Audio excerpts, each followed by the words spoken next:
Crash and burn. Hey everyone, so tonight I want to talk about Crass's last full length, or at least I'm pretty sure it's their last full length. I know it was released back in '83, and technically they were best before 1984, for anybody who gets that. And that record is Yes Sir, I Will. Now, overall, this has always been traditionally framed as one incredibly long song split up over the course of 7 unnamed tracks. On Spotify, the tracks have names. In the booklet that comes with the CD that I have, there are absolutely no title tracks. It's just one really long song. So my 2 favorite tracks off here are track 2 and track 4. According to Spotify, that's Anarchy is just another word in the 5-knuckle shuffle. These 2 are the 2, well, the second track is piano-based, which came completely out of left field for Crass, but I really loved it because it was really surprising and I didn't see it coming, and the song is incredibly fun and it's incredibly meaningful, and just like everything else Crass has ever done, it's really, really catchy. And that was sort of Crass's secret weapon. They always claimed that they never really cared about the music as much as the message, but I never really swallowed that myself, because these people have written some of the most upbeat and catchy punk rock songs I have ever heard in my entire life. Now, I will argue back that a lot of people have told me that they're scratchy. My most recent ex-girlfriend absolutely hated Crass. She said it sounded like radio static. Whereas I can understand that I totally get it actually, what she was saying from a production standpoint, but from a songwriting standpoint, their stuff was fucking bouncy, their drumming was really fun, and their sense of rhythm and timing was so precisely unique that I couldn't help but just falling in love with Crass. And this record, with the second track and the fourth track on here, which is apparently the 5-knuckle shuffle, that's the most Crass sounding song on here.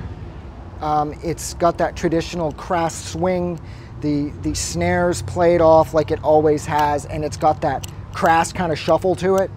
Whereas the rest of this record, I don't really like it, because I always found that the vocals are sort of competing with the music, and they're not working in unison with one another in order to create more of a coherency, I suppose.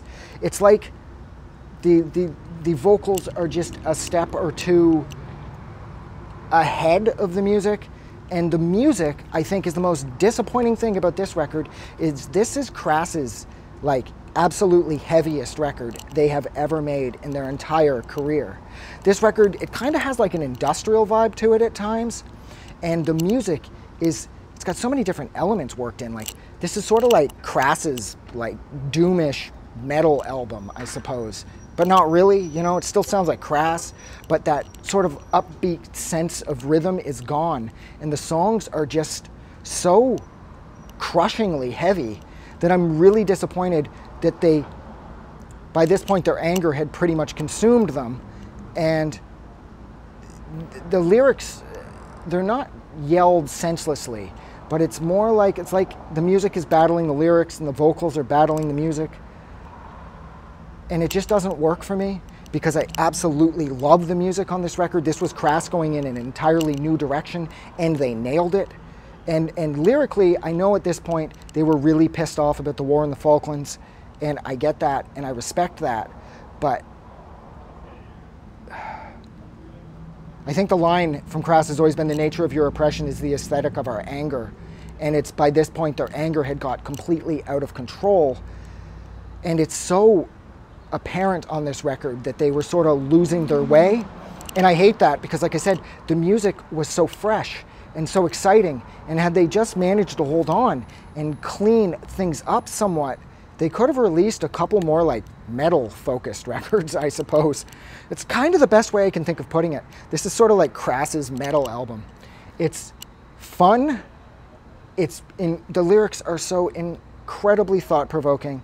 Crass have written some of the most intellectually stimulating lyrics I think ever committed to music in the history of the human race, and popular music definitely. And I always felt that they never really got their due for that. These were just regular people without any particular education, and they were so in tune with what was going on in the world with so many meaningful things, and they had a way with words, you know? And I just felt that overall, this record, it just doesn't translate into a win for me, because I hate how the vocals are battling the music, so I don't really care what they're saying. I respect what they're saying, but I just wish that the vocals and the music were working in unison. So I think I'll leave it there. Thank you so much for hanging out with me while I discussed Crass's Yes Sir, I Will. Like always, if you liked this review, don't forget to do something nice for somebody. And thank you so much for hanging out for almost 6 minutes. I really appreciate it. Sorry for going on and on. Sometimes I just kind of get lost and I can't help myself. Have a good night.